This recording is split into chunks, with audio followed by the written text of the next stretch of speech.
నమస్కారం, వార్తల్లోకి స్వాగతం. ముందుగా ముఖ్య అంశాలు. తిరుపతిలో వైఎస్ఆర్ కాంగ్రెస్ పార్టీ ఆధ్వర్యంలో వైన్ షాపులను సందర్శించిన వైఎస్ఆర్సీపీ పార్టీ ఉమ్మడి చిత్తూరు జిల్లా అధ్యక్షులు భూమన కరుణాకర్ రెడ్డి. వైన్ షాపుల పేరుతో బార్లను నడిపిస్తూ నేరుగా టీడీపీ నేతల జేబులు నింపుతున్నారని ఆరోపణలు. తిరుపతి జిల్లా చంద్రగిరి మండలం పనబాగం సమీపంలోని తూర్పుపల్లం వద్ద రోడ్డు ప్రమాదంలో అగ్నికి ఆహుతైన కారు. ఈ ఘటనలో 2 మృతి చెందగా 3కి తీవ్ర గాయాలు. వార్తల్లోని వివరాలు. మద్యం షాపులు తెల్లవారుజామునే అమ్మకాలు చేపడుతున్నారని, దీనిని వైఎస్ఆర్ కాంగ్రెస్ పార్టీ ఎట్టి పరిస్థితుల్లో చూస్తూ సహించదని, వీటిపైన కఠిన చర్యలు తీసుకోవాలని చిత్తూరు, తిరుపతి జిల్లాల ఎస్పీలకు వైఎస్ఆర్ కాంగ్రెస్ పార్టీ ఉమ్మడి చిత్తూరు జిల్లా అధ్యక్షులు భూమన కరుణాకర్ రెడ్డి విజ్ఞప్తి చేశారు. ఈ సందర్భంగా ఆయన మాట్లాడుతూ, వైఎస్ఆర్ కాంగ్రెస్ పార్టీ ఆధ్వర్యంలో గత నెల మద్యం షాపులపై ప్రత్యేక కార్యక్రమం నిర్వహించి మద్యం షాపులు తెల్లవారుజామునే అమ్మకాలు చేపడుతున్న విషయాన్ని వెలుగులోకి తెచ్చి ప్రభుత్వం మెడలు వంచి నిర్దేశించిన సమయంలో మాత్రమే విక్రయించేలా చేశామని తెలిపారు. కానీ ఎక్సైజ్ అధికారుల సహాయంతో మళ్లీ పరిస్థితి మొదటికి చేరుకుందని తెలిసిందని తెలిపారు. దీనివలన ప్రజల ఆరోగ్యంతో ఆడుకుంటున్నారని, మద్యం షాపుల సమయంతో పాటుగా అక్కడే బార్లు కూడా నిర్వహిస్తున్నారని తెలిపారు.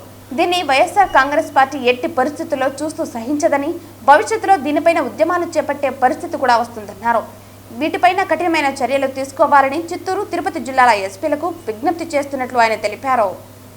నెల రోజుల క్రితం తిరుపతిలో ఉదయం 5 గంటలకు పూర్వమే బ్రాందీ షాపులలో విచ్చలవిడిగా రేయింబవళ్ళు విస్కీ బ్రాందీలు అమ్ముతున్నారని, ప్రతి బ్రాందీ షాపు ఒక బారుగా మారిపోయిందని సాక్ష్యాధారాలతో వైఎస్ఆర్ కాంగ్రెస్ పార్టీ నిరూపించటం జరిగింది. అది మొత్తం రాష్ట్రమంతా కూడా పెద్ద సంచలనమైన తరువాత కొద్ది రోజుల పాటు రాష్ట్రంలో యథాస్థితిగా ఉదయం 10 గంటల నుంచి రాత్రి ఎన్ని గంటల వరకు అయితే ఉండాలనో అన్ని గంటల వరకు తెరిచినటువంటి బ్రాందీ షాపులు మళ్ళీ స్వైర విహారం చేస్తున్నాయి. ఎక్సైజ్ అధికారుల యొక్క ఆశీస్సులతోటి మళ్ళీ 24 గంటలు బ్రాందీ షాపులు నోళ్లు తెరిచాయి. ప్రతి బ్రాందీ షాపులోనూ పదుల సంఖ్యలో వెనకల వాళ్ళు ఏర్పాటు చేసుకున్నటువంటి బార్లలో విచ్చలవిడిగా తాగి రోడ్ల మీదకి వస్తున్నారు.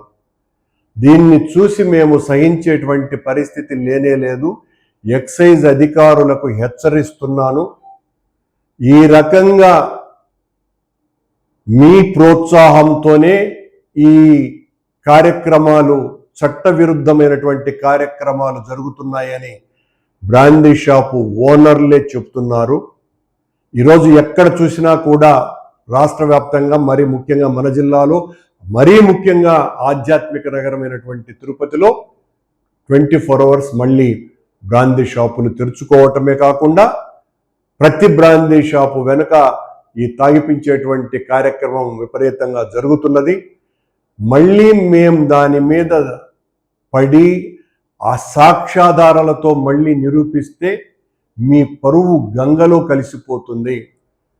ఎక్సైజ్ అధికారులారా, చట్ట ప్రకారం వ్యవహరించండి.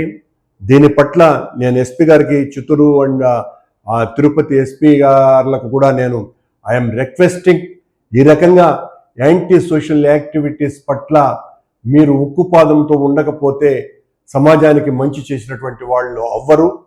ఇలాంటి విషయాల పట్లనే మనం మరింతగా గట్టిగా ఉండాల్సినటువంటి అవసరం ఉన్నది. మీరు ఎస్పీలుగా ఉన్నప్పుడు, మరి ముఖ్యంగా హర్షవర్ధన్ రాజు గారు, మీరు ఇక్కడ ఉండగా ఈ రకంగా ప్రతి బ్రాందీ షాపు ఓ బారుగా మారిపోయి ఉదయము రాత్రి అన్నటువంటి తేడా లేకుండా ఎక్సైజ్ అధికారులతో మేము మాట్లాడుకునేసినాము, వాళ్ళకు డబ్బులు ఇవ్వాల్సి వస్తుంది, నెలకు ₹1,00,000, కాబట్టి వాళ్ళు మమ్మల్ని ఏమీ చెయ్యరు అని వాళ్ళ ఆశీస్సులు మాకున్నాయి అని ఈ రకంగా 24 అవర్స్ ఈ బ్రాందీ షాపులు తెరవటం మీద మేము తీవ్రంగా ఆక్షేపిస్తున్నాం.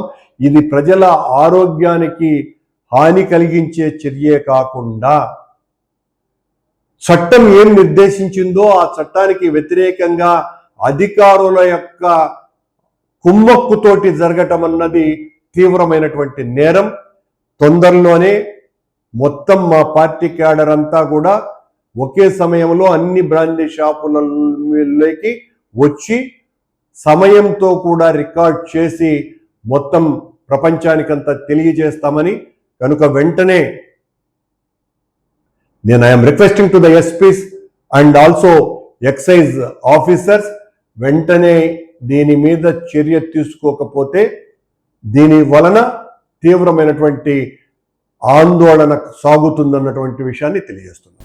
తిరుపతి శ్రీ వెంకటేశ్వర వెటర్నరీ విశ్వవిద్యాలయంలో డైరీ టెక్నాలజీ అసిస్టెంట్ ప్రొఫెసర్గా పనిచేస్తున్న రవివర్మపై కళాశాల ప్రిన్సిపల్ కుల వివక్ష చూపడాన్ని సిపిఎం తీవ్రంగా ఖండిస్తుందని, అతన్ని పదవి నుంచి తొలగించాలని, కేసు నమోదు చేసి అరెస్టు చేయాలని డిమాండ్ చేశారు.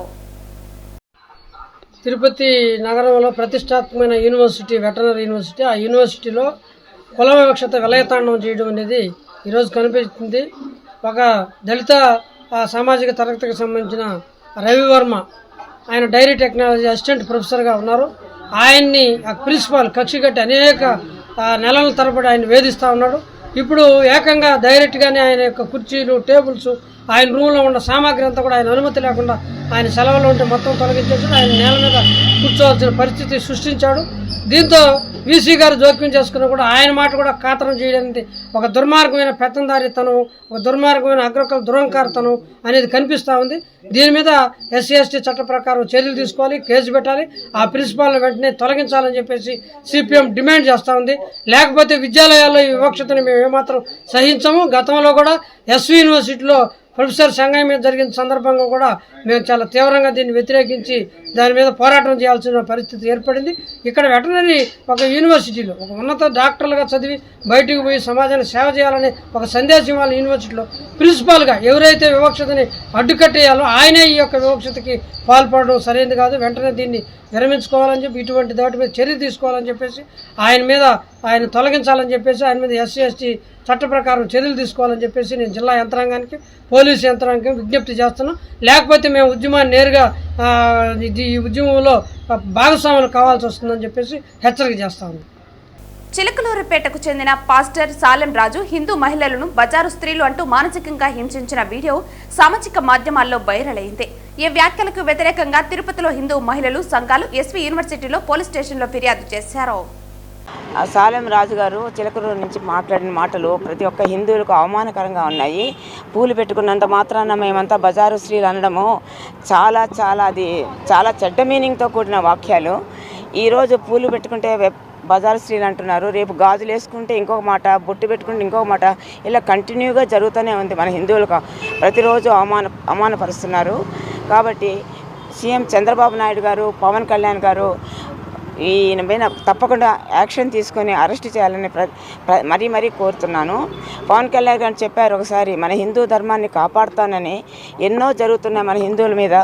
ఆ ధర్మాన్ని కాపాడుతానన్న పవన్ కళ్యాణ్ గారు అసలు ఏమాత్రము రియాక్షన్ చూపటం లేదు. మాటలు చెప్పడమే కాదు, చేతల్లో చేసి చూపించాలని పవన్ కళ్యాణ్ మరీ కోరుతున్నాను. గతంలో కూడా అజయ్ బాబు అనే అతను బొట్టు పెట్టుకున్న మగవాళ్ళందరికీ మొగుళ్ళు ఉన్నారని అడిగాడు. అతనికి బుర్ర ఉందో లేదో తెలియదు, ఎట్లా మాట్లాడతాడో ఆ మాట. ఇన్ని రోజులు హిందూ దేశంలో పుట్టి ఆ మాట మాట్లాడుతున్నాడంటే అతనికి బుర్ర లేదు. ఆ రోజు సాయంత్రమే ఒప్పుకున్నాడు, క్షమించమని అడిగాడు. మళ్ళీ ఇంకొక వెధవలేశాడు, సాలెం రాజు, చిలకలూరుపేట. అతనేమంటున్నా అంటే పూలు పెట్టుకునే వాళ్ళందరూ బజారు మహిళలు అన్నారు. బజారు మహిళలు అంటే ఏంటో నీకు తెలుసా సాలెం రాజు? బజారు మహిళలు అంటే ఎవరు? పూలు పెట్టుకునే వాళ్ళు అంటున్నావు. మీ అవ్వ పెట్టుకోలేదా? మీ మొత్తవ్వ పెట్టుకోలేదా? మీ అమ్మ పెట్టుకోలేదా? ఒకసారి ఇంటికి వెళ్ళి అడిగి చూడు, వాళ్ళందరూ పెట్టుకున్నారా లేదా? వాళ్ళెవరో కన్ఫర్మ్ చేసుకున్న తర్వాత మాట్లాడింటే బాగుండేది ఈ మాట నువ్వు. కానీ నోటి దోల అనేది ఈరోజు నీ నెత్తికి తెచ్చుకున్నావు. మేము పోలీస్ స్టేషన్లో కంప్లైంట్ ఇస్తున్నాము, దీని గురించి స్పందించాలి నువ్వు. తర్వాత ఈ ఆంధ్రప్రదేశ్ గవర్నమెంట్ ఇట్లాంటి ఎదవలకి గట్టిగా పనిష్మెంట్ ఇవ్వాలని మహిళల తరఫున, హిందూ సంఘాల తరఫున కోరుకుంటున్నాం.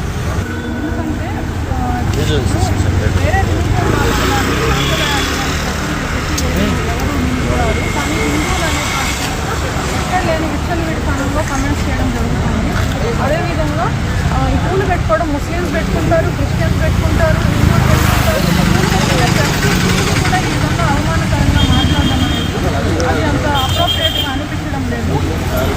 ఈ మధ్య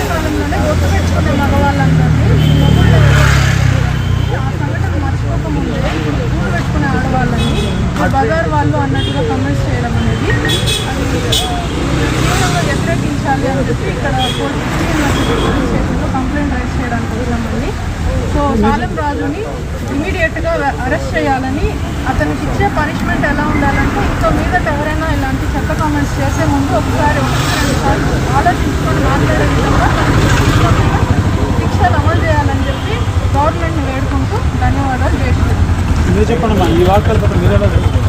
నమో వెంకటేశాయ. ప్రతి ఒక్కరూ హిందువులు అంటే అంత చులకనైపోయింది. అది మెజార్టీ హిందువులు ఉండి కూడా వీళ్ళ దగ్గర ప్రతిసారి వర్గర్గా నీచంగా మాట్లాడిన తర్వాత మళ్ళీ అందరూ పోలీస్ స్టేషన్లో కంప్లైంట్ ఇస్తే అప్పుడు మళ్ళీ సారీ చెప్పడం, ఇది కంటిన్యూగా ప్రాసెస్ అయిపోయింది. కాబట్టి ఒక్కసారి జీవితంలో కోలుకొని దెబ్బ కొట్టి వాళ్ళని శిక్షిస్తే ఇంకోసారి మాట్లాడరు. మీ అమ్మ పెట్టుకుంటుంది, మీ కుటుంబ సభ్యులు పెట్టుకుంటారు. చచ్చినా పూలు కావాలి, బ్రతికినా పూలు కావాలి. ఈ విధంగా మాట్లాడే విధంగా మీరు ముఖ్యంగా గవర్నమెంట్ ఒక ప్రాసెస్, ఒక జీవో తీసుకొని వస్తే, పవన్ గారు మీరు అన్నారు హిందూ ధర్మానికి ఒక జీవో కావాలని, అలాగే మన హిందూ ధర్మం అంటే కూడా కనీసం సినిమాలలో పాటలు కూడా వర్గర్గా దేవుడి మీద తీస్తున్నారు. కాబట్టి మన హిందూ ధర్మానికి వచ్చేటప్పటికి ఒక చట్టం తీసుకొచ్చేసి జీవితంలో ఒకరు మాట్లాడుకోకుండా మాకు సారీలు వద్దండి, వాళ్ళని కఠినంగా శిక్షించి మేము ఒకరి మతం జోలికి వెళ్ళము, హిందువులు ఎవరి జోలికి వెళ్ళరు, వాళ్ళకి చాలా పనులు ఉన్నాయి. హిందూ ధర్మంలో ఒకటి ఉంది, సర్వే జన సుఖినో భవంతుంది. అందరినీ ఒకటే దృష్టితో చూడాలనుకుంటా. వీళ్ళు మాత్రము విభజించి వేరుబద్ధంగా చూసి ఉగ్రవాదాన్ని ప్రేరేపించేటట్లుగా ఉంటుంది తప్ప వీళ్ళు సామరస్యంగా పదామనే మాట లేదు. కనుక అతన్ని ఇంకొకసారి ఎవరైనా మాట్లాడుకోకుండా కఠినంగా శామ్యం రాజుని ఖచ్చితంగా ఇమీడియట్గా అరెస్ట్ చేసి శిక్షించారంటే, ఒకరిని శిక్షించి జీవితాంతం జైలు శిక్ష ఇచ్చారంటే రెండోసారి ఎవరు మాట్లాడరు. మేము విధంగా రోడ్డుపైకి రానే అవసరం కూడా మాకుండదు. బాక్రాపేట కళ్యాణి అటవీ ప్రాంతంలో 2 ఎర్రచందనం స్మగ్లర్లను అరెస్టు చేసి 6 ఎర్రచందనం దొంగలతో పాటు ఒక మోటార్ సైకిల్ను టాస్క్ ఫోర్స్ పోలీసులు స్వాధీనం చేసుకున్నారు. టాస్క్ ఫోర్స్ హెడ్ సుబ్బరాయుడు ప్రత్యేక కార్యాచరణలో భాగంగా టాస్క్ ఫోర్స్ ఎస్పీ శ్రీనివాస్ ఆధ్వర్యంలో డీఎస్పీ బాలిరెడ్డి మార్గనిర్దేశకత్వంలో ఆర్ఐ సాయి గిరిధర్కు చెందిన ఏఆర్ఎస్ఐ మహేశ్వర్ నాయుడు టీం శనివారం రాత్రి స్థానిక ఎఫ్బీఓ రవితో కలిసి నాలుగుపట్ల ఫారెస్ట్ బీట్ పరిధిలో కూబింగ్ చేపట్టారు. ఆదివారం ఉదయం బాక్రాపేట కళ్యాణి అటవీ మార్గంలో ఒక మోటార్ సైకిల్తో పాటు 2 వ్యక్తులు కనిపించారు. వీరిని సమీపించడంతో పోలీసులను చూసి పారిపోయే ప్రయత్నం చేశారు. అయితే వారిని పట్టుకుని చుట్టుపక్కల పరిశీలించగా 6 ఎర్రచందనం దొంగలు లభించాయి. వారిలో ఒకరు నెల్లూరు జిల్లా, మరొకరు తమిళనాడుకు చెందిన వ్యక్తులుగా గుర్తించారు. వారిని దొంగలతో సహా తిరుపతిలోని టాస్క్ ఫోర్స్ పోలీస్ స్టేషన్కు తరలించారు. సిఐ సురేష్ కుమార్ కేసు నమోదు చేసి దర్యాప్తు చేపట్టారు. తిరుపతి జిల్లా చంద్రగిరి మండలం పనబాకం సమీపంలోని తూర్పుపల్లం వద్ద రోడ్డు ప్రమాదంలో కారు అగ్నికి ఆహుతైంది. ఈ ఘటనలో 2 మృతి చెందగా 3కి తీవ్ర గాయాలయ్యాయి. ఇందులో 3 పరిస్థితి విషమంగా ఉంది. చిత్తూరు జిల్లా రామాపురం పంచాయతీ కుప్పిగానిపల్లికి చెందిన సిద్ధయ్య కుటుంబం తిరుమల శ్రీవారి దర్శనానికి వెళ్లి తిరిగి చిత్తూరు వైపుకు వెళ్తూ ఉండగా ఈ ప్రమాదం చోటు చేసుకుంది. కారు చంద్రగిరి మండలం తూర్పుపల్లి వద్ద డివైడర్ను వేగంగా ఢీకొంది. ఈ ఘటనలో సిద్ధయ్య మరొకరు అక్కడికక్కడే మృతి చెందగా మిగిలిన 3 కుటుంబ సభ్యులకు తీవ్ర గాయాలయ్యాయి. ఇందులో 3 పరిస్థితి విషమంగా ఉంది. క్షతగాత్రులను చికిత్స నిమిత్తం 108 వాహనంలో తిరుపతి రుయా ఆసుపత్రికి తరలించారు. చంద్రగిరి పోలీసులు కేసు నమోదు చేసి దర్యాప్తు చేస్తున్నారు. వార్తలు ముగించే ముందు ముఖ్యాంశాలు మరోసారి. తిరుపతిలో వైఎస్ఆర్ కాంగ్రెస్ పార్టీ ఆధ్వర్యంలో వైన్ షాపులను సందర్శించిన వైఎస్ఆర్సీపీ పార్టీ ఉమ్మడి చిత్తూరు జిల్లా అధ్యక్షులు భూమన కరుణాకర్ రెడ్డి. వైన్ షాపుల పేరుతో బార్లను నడిపిస్తూ నేరుగా టీడీపీ నేతల జేబులు నింపుతున్నారని ఆరోపణలు. తిరుపతి జిల్లా చంద్రగిరి మండలం పనబాకం సమీపంలోని తూర్పుపల్లం వద్ద రోడ్డు ప్రమాదంలో అగ్నికి ఆహుతైన కారు. ఈ ఘటనలో 2 మృతి చెందగా 3కి తీవ్ర గాయాలు. ఈ వార్తలు ఇంతటితో సమాప్తం. తిరిగి వార్తల్లో మళ్ళీ కలుద్దాం. అంతవరకు సెలవు. నమస్కారం.